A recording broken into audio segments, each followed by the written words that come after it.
explains that there are three actually principles that one should apply in the process of hearing. And that is, the first principle is to have faith in the person who is speaking the knowledge as being qualified to give the knowledge. That is the first principle. Otherwise, why would you hear from such a person?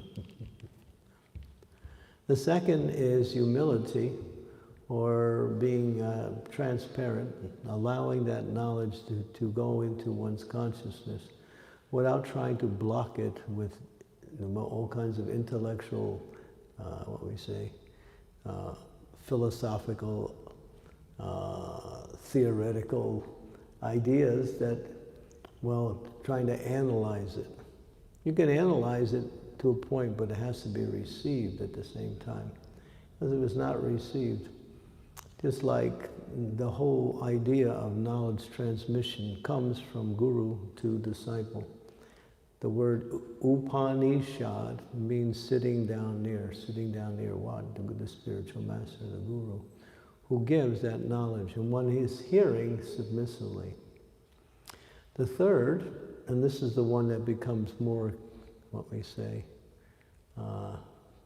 a concern for us, is that destroying the faults of the mind. Destroying the faults of the mind means when the mind wanders away from the sound vibration, one has to carefully and very, not enthusiastically, but carefully bring it back to the sound vibration. Because the mind will wander. Chanchalahi mena Krishna pramati balabhadridha. The mind is always moving this way and that way. It goes this way and that way. It can't stay still for it can stay still for 3 seconds, that's about it. After that it's going out somewhere else for 3 seconds. So it's called chanchala, very flickering, moving this way and that way. So one has to fix themselves. This is also very instructive when we chant the Hare Krishna Maha Mantra. We have to very carefully hear that sound and keep that mind focused on the sound vibration, just to hear nicely. And the last is that if by destroying the faults of the mind, hearing nicely, and having that proper mood of receptivity and faith in the speaker, the last part is the consequence. And there are two possible consequences. One gets realization on what is being spoken. One starts to understand it, not beyond the theoretical stage, but into the realized stage. Oh yes, this is, and I understand it, it makes sense, it has some meaning, I can also see how it applies to me. Some realization. And the other part is questions. So if one doesn't get questions or realization, that means one was not paying attention, basically. So these two things are there, have to be there. So this is the process of hearing submissively. And so here, Yuga was saying something a little different. If you think we are qualified to hear such knowledge, this knowledge is not spoken to those who are, simply interested in improving their material life. Such persons are unqualified to hear. Sometimes we see people take to Krishna consciousness in order to get more of a technique on how to manipulate the material energy. Because if you study these scriptures, you can understand how the material energy works. And you can also, if you study it from a point of view of understanding how to control it, you can't control it, but you can manipulate it a little bit to a point where you can try to adjust your situation to get a better result in your life. And so the people do approach the spiritual mood in order to increase their material life. But that's not the goal. The goal is actually to purify the heart, and to actually become fully aware of who I am and what is my relationships. Now the process of hearing is the foundation for that. And out of all the 9 processes, Hearing is the basis of all of the other 8. Srila Prabhupada makes this point. We have to hear regularly. We have to hear about chanting. We have to hear about serving. We have to hear about everything about Krishna consciousness. The receptivity and the understanding that comes from the receptivity is all based on the quality of the process of hearing. So that's foundational in order to learn more. And Uddhava not only wants to hear, but he wants to hear that knowledge that will bring himself to self-realization. In the material world, people like to hear about everything, right? There's always more topics to hear about. People are bored with the present topics, so they always try to come up with something new, something different, something, that is practically the same thing, but if it's said in a different way or presented in a different way, it seems to be new. As they say, there's nothing new under the sun, but the way you present it appears to be new. Just like in religious life, in order to attract people to spiritual life, you have to take the same philosophy, the same practice, and present it in a way that appears to be unique. Because people get tired of hearing the same thing, it becomes mechanical, we get routine like that. So the mechanical mentality starts to develop if one starts to formalize things in a very, what we say, rote way or a mechanical way. Well, if I do this, I get this result, and if I don't do this, I don't get this result, and if I don't do this, then I'll get a different kind of, in other words, it becomes very mechanical. So sometimes they say you have to present the same wine in new bottles, old wine in new bottles. Now, sometimes we present Krishna consciousness to different audiences in different ways just to attract them according to how they can understand the same thing. But it's nothing different. The philosophy is the same, and the goal of the philosophy is the same, is to get people attracted to Krishna. That's the whole goal. But it might be presented in different ways. So this is, everything centers around keeping the principle, the transcendental knowledge is there. So Uddhava was asking for something that happened millions, billions of years ago when the Lord spoke at the beginning of creation. And so he knows that that knowledge is never going to get old. It's always fresh. It's like when we read these books. Prabhupada said that each time you read it, you get some realization from the reading. It's not like, well, yeah, I read the books, I know the books, yeah, you don't have to tell me what's in it. But that's material consciousness, because material subject matters get exhausted at a certain level. You can take a material subject matter and you can reach the end of all the explanations you can give it. But in spiritual topics, you can't. It goes deeper and it becomes more dynamic. It's called dynamic instead of static. Static means limited, dynamic means unlimited, or always revealing more and more of the same. Srila Prabhupada was talking to Shruti Kirti, they were together. Prabhupada wanted to make a point, so he spoke to Shruti Kirti. And he said, if you read one page of nectar devotion, you can become fully self-realized. And then he retracted that and said, no, not one page, one paragraph. Then he said, no, not one paragraph, one sentence. No, not one sentence, if you just simply read one word.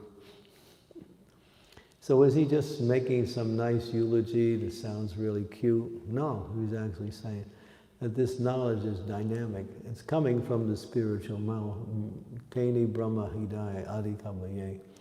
Brahma heard from Krishna. This knowledge is spoken by the Supreme Lord. So each of the words have many, many meanings in relationship to the hearer and to the situation it's being directed towards. So that's why one famous transcendentalist in the Western world, I think it was Walt Whitman, said, I read the Bible day and night, you read black and I read white. In other words, two people can read the same scriptures and get something different from it, like that, because people perceive things in a different way. Therefore, you have to read and understand everything by the direction of the spiritual master, who explains everything in detail. Srila Prabhupada tried to do that in his purports. When Srila Prabhupada was making his Bhaktivedanta purports, he would think in terms of how the Western mind works and how that mind will be receptive to this transcendental knowledge. Prabhupada was always thinking in terms of the audience that he was trying to give this knowledge, which he knew at that time was mostly people from Western countries who were not so familiar with the Vedic text. And so Prabhupada would, but still, even when you read his purports, although he really gets into details and to explain things, you still need to ask questions even on the details. Because this knowledge is so, at the same time it's transcendental, but at the same time it's very practical. So we have to understand the transcendence in a practical way so we can apply it in our day-to-day life. So transcendental knowledge is Shruti. Another name for the Vedas is called Shruti. Shruti means to hear. So Vedas are spoken knowledge. They're not simply written. What became written was necessary because after the age of Kali came in full force, people could not remember things. People's minds and intelligence and ability to remember in previous ages was much sharper. Now it's very hard to remember things. Sometimes you even forget your own name. Has that ever happened? Happened to me once, twice. Who am I? Oh yeah, that's right. Somebody asked me my name and I told them the wrong name. You know, so we get really spaced out sometimes. Kali Yuga is the age of forgetfulness. Now there's a disease going around called Alzheimer's. People can't even remember who they are, what they are, where they are, or why they are, how they are. So this is the age of Kali. Everything becomes so deficient and so degraded and so debilitated.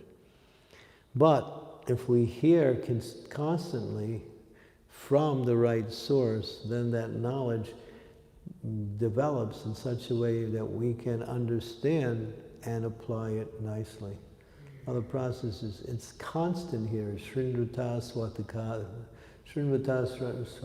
Krishna Punya Shravana Kirtanaha Ridanto Yavadrani Vidvinoti Husritsatam. Krishna speaks this verse, Sutta Goswami is explaining what Krishna is saying, and he's explaining that the Lord in the heart purifies the person who is eager to hear. One who is eager to hear. There's that wonderful story, it's in the, Bhagavatamrita, where there was one, I can't remember all the details, but one great personality who was speaking Srimad Bhagavatam. And there was another personality, the whole story behind it, he became a ghost.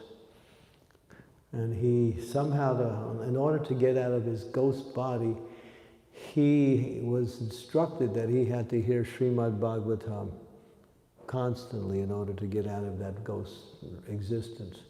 He had committed a great offense and was forced to take a ghostly body. The person who was speaking was highly qualified. So there was an engagement called Bhagavat Saptaha, where 7 days people would sit and listen to Srimad Bhagavatam and spoken continuously throughout the day. So he decided to join that in his ghostly feature. No one could see him, but he was there listening. And he was listening, and at the end of the day, when the narration was over, he constantly meditated on what he had heard throughout the evening, and he didn't break his meditation. And then the next day, when it was spoken again, he again picked it up. And in this way, for 7 days, he never broke his concentration on the knowledge that was given. And at the end, he became not only free from the ghostly body, but he actually attained liberation and went back to the spiritual world. Whereas those people who came to hear, they didn't get the same benefit. Although they were in their physical forms, they were listening also. But this ghost, he was so desperate in order to get out of his, what we say, difficult situation. He constantly, 24 hours a day, he heard the process of hearing. And that gives you a little indication of the intensity that hearing should reach in order to reach the level of what we say realization. Because when you listen carefully, you get realizations. You will get understandings. Even if the speaker is always a little less qualified, if he's speaking something that is authoritative, scriptural, coming from the disciplic succession, that knowledge will be purifying. That knowledge will be purified. There was a story in Orissa, I don't know how many years ago, where, again, Bhagavad Saptaha. So people were coming. And one year, one bull, big bull, walked into the assembly of the people and sat down. Now, people came around and they tried to pull the bull out, but they couldn't move him. So they just let him stay there. So this bull, he was sitting through the whole narration, didn't say anything, didn't make any noise. And at the end of the narration, when it was over, he got up and left. And then the next day he returned, just at the right time. And then for 7 days he came and went. And then at the end of the Bhagavad Saptaha, nobody saw him until the next year, when that same program was there. He came again and sat down. And then he was doing this year after year. Yeah, I don't know, he might even be doing it now, but it happened about, I don't know, 10, 15 years ago in Orissa. That was kind of a recent pastime. So you can see, even animals, they have that receptivity. That bull obviously was a sadhu in his previous life and somehow wound up in that body. And there was also, the devotees would tell in Vrindavan, there was one monkey.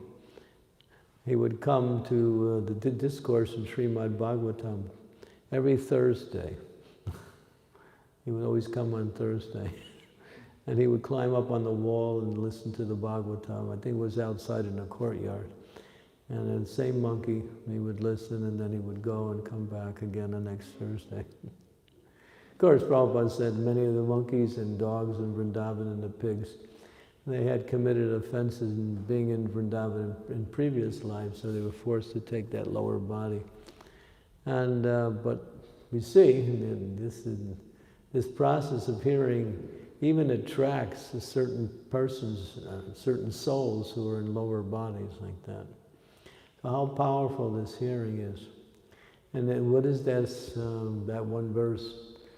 Sarusanga, Sarusanga, Sarva Sastri Hoy, Lavamatta Sarusange, Sarva Siddhi Hoy. That one moment's association, in the association of a pure devotee in hearing the message of transcendence, the message of the glories of the Supreme Personality of Godhead, one can attain perfection. And the word is lavamatta. Lavamatta means 1/11 of a second. If you could divide a second into 11 parts, you get a matta, a lavamatta. So the devotees in ISKCON, knowing this verse, and Prabhupada used to quote it, occasionally, they asked Prabhupada, Prabhupada, you're a pure devotee, and we're sitting here, we're regularly hearing from you, and there's a lot of lavamattas in our, categories here, but we're not getting purified. So what is it? We're not purified, we're not fully purified. What does this verse mean? Is it just some exaggeration? And Prabhupada gave the understanding, he said when the wood is wet, it doesn't ignite. You try to, light wet wood, you have to dry it out first before it'll start to ignite into a fire. So in the same way, he said, continue to hear, and then that lava mata will appear. So we're a little bit wet. So keep the hearing process going, never get discouraged. And then that hearing will build and build and build, and you'll get realizations after. Just like how many times did we ever hear the statement, "You're not this body"? How many times we hear that? So many times. We read it, we hear it, we theoretically accept it, but do we realize it? Have we realized ourselves different from the body? But through the process of hearing, you can do that. You can come to that stage. I was listening to Srila Prabhupada giving a lecture, and he came to that statement, and he says, we are different in this body. And I had heard that so many times, and I can't count how many times I heard it.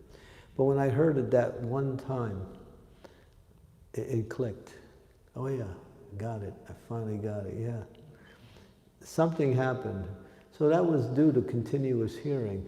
So when we continually hear, the process is working. Even though it may not seem to be, but it is, it's actually working. It's purifying. Therefore, we should never give up the hearing process in any situation, and think that there is a better way to become Krishna conscious. It's constantly hearing, continue, and of course, as it says here in the purport, that through this hearing process, one gets the association of the Supreme Personality of Godhead. And one who is not feeling that association, who is eager for that association, but not experiencing that association, it says they become, it says that association, which is remembrance of the Lord. By remembering of the Lord, we're associating with the Lord. It keeps the devotee alive. It keeps us alive. We have a tendency to remember something. Prabhupada said, why don't you just remember Krishna? You're always thinking about something. Everything's going through the mind, right? This, that. Most of it's useless. Most of it brings us down. This thing, remember Krishna. Well, the thing is, and Prabhupada said, before you can really remember Krishna constantly, you have to be attracted to Krishna. Because if you're not attracted to someone, why would you remember them? So that attraction comes from the hearing process. Because Krishna is all attractive, and as we hear more about his pastimes, his activities, his relationships with his devotees, and about his holy name, that attraction awakens. Because it's there. And the example is given, like if you have a magnet, iron filings or anything, has the quality of iron, is pulled in the direction of the magnet. But if there's rust on either the magnet or on the iron, it blocks that attracting potency. So what is that rust? Kama, Krodha, Lobha, Mohan, Mada, Matsarya. These are the lust, anger, greed, illusion, pride, envy. These are the rusty coverings over the mind and the soul, which blocks that natural attraction. But the process works. Just keep on hearing. Hear, and hear, and that will continue to work in such a way that you'll start getting realizations on the process of the knowledge that you're hearing. So Uddhava, he's really eager. He wants not only to hear, he wants to be qualified to hear. He's asking the Lord, am I qualified? He is qualified, but still, out of etiquette, out of respect for the Lord, he said, if you think I'm qualified. He's putting himself under the care of the Lord's decision. And then he also wants to understand that knowledge which is eternal, which doesn't change, which applies to all living entities, which brings them to the process of real self-realization. So that is, we can learn from Uddhava. And Uddhava was a very intimate and personal associate of the Supreme Personality of Godhead. He is very dear to the Lord. In fact, Krishna sent Uddhava to Vrindavan just to help him understand deeper. Uddhava thought he had a lot of love for Krishna, and he did. But Krishna wanted to show him that your love is not as good as you think it is. So he sent him to Vrindavan to see and experience the love that the gopis had for Krishna. And when Uddhava saw and experienced that, he prays that in my next birth, just let me become a blade of grass in Vrindavan, so when the gopis are going this way and that way, the dust of their feet will touch upon my head. This is what he after experiencing how deep and how complete the love of the gopis was, he realized, I don't have any love. But he is a great devotee of the Lord. So Krishna wanted to give him some extra mercy, so he sent him to Vrindavan. And he also gave him a mission to tell the gopis about how much Krishna was thinking about him and how much he was missing the gopis. But somehow or other, Uddhava couldn't convince them that Krishna was thinking like that. They thought Krishna had abandoned them. Okay, so I'll stop here. I think, any comments or questions? Yes. Hare Krishna. So Uddhava is also eternal associate, right? So Yeah. why does he desire to be blade of grass? Because in spiritual world, they can be everything, right? So Why does he desire to become eternal? The grass in Vrindavan? No. In spiritual world, Yeah. he can transform to blade of grass anyways, right? So why does he need to be? That's his natural humility, just to glorify the gopis. Just to show the glory of the gopis' love, that there's nothing greater, that even I, who am an associate of Krishna, want to get more of that knowledge. Because the gopis' love is on a higher level, it's more complete. It's the intensity of the love of the gopis that supersedes all forms of other love for Krishna. It's intense, it doesn't break for even a... Because, you know, they would say to Lord Brahma, Brahma, you're the creator, but you're a kind of a, you know, you don't know what you're doing. You can't create properly. You made eyes that have eyelids, and eyelids flash, and then we miss seeing Krishna for that time period.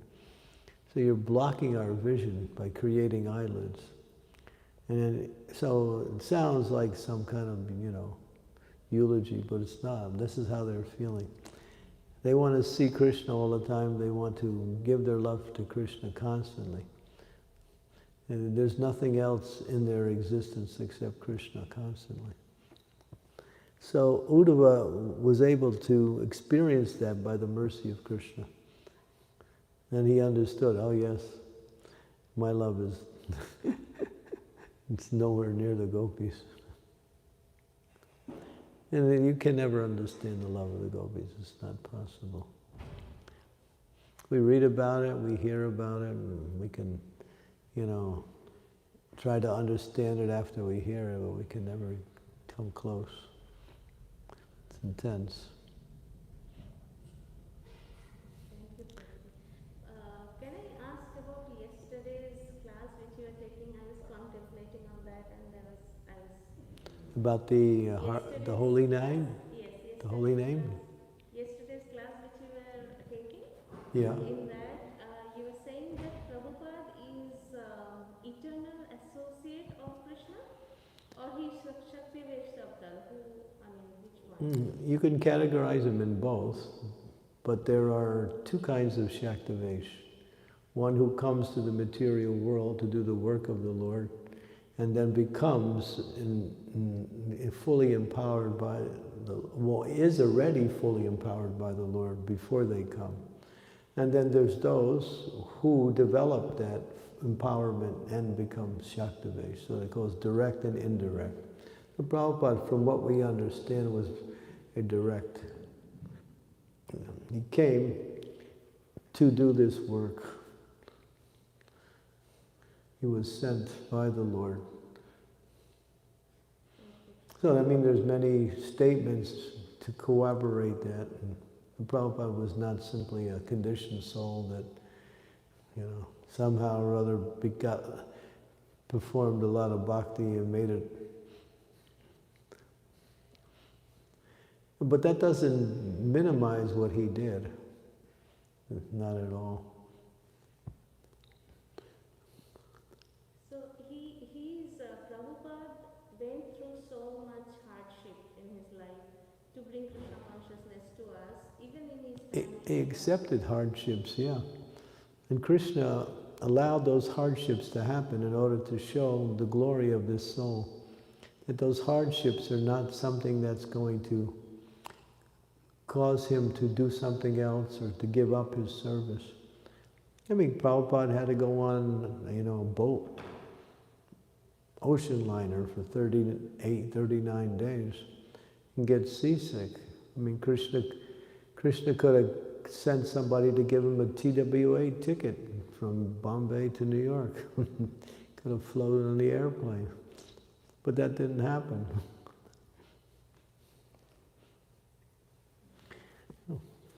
So Krishna wanted to show the glories of this personality, but at the same time he always protected Prabhupada. Although he allowed certain difficulties to come upon him, he still gave him full protection. And we should also remember that if we surrender to Krishna, we have full protection. We still might have to undergo some of the tribulations of the material energy. But you have to understand that one who's fully surrendered to the Lord doesn't suffer. It becomes difficult, but it's not suffering. Suffering comes from unfulfilled desires.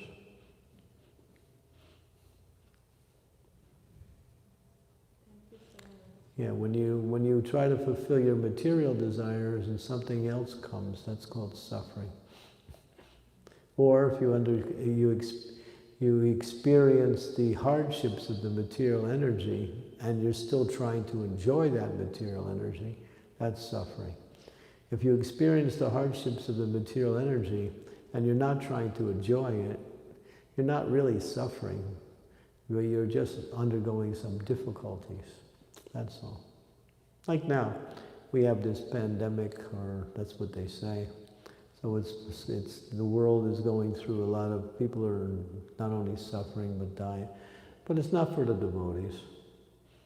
It's provided we take shelter of Krishna and chant the holy names of the Lord and live properly. We can't flaunt material energy and expect not to be victimized by it. Well, I'll just walk out in front of a car because I'm a devotee and therefore the car won't hit me because Krishna will make sure that car doesn't hit me. That's foolish. So you can't flaunt material energy, but when you take shelter of the Supreme Personality of Godhead, then, he says that the 6 symptoms of surrender, one of them is the Lord is the only protector, not just the protector, but the only one. He may use other means to give you protection, but he's the one that's doing it through his energy. That's Krishna. He always protects his devotee. So you have nothing to worry about. As long as we take shelter. Okay? Thank you. Srimad Bhagavatam ki jai, Srila Prabhupada ki jai, Kavi Chandramauli Swami Maharaj ki jai, Samaveda Bhakta Vrinda ki jai.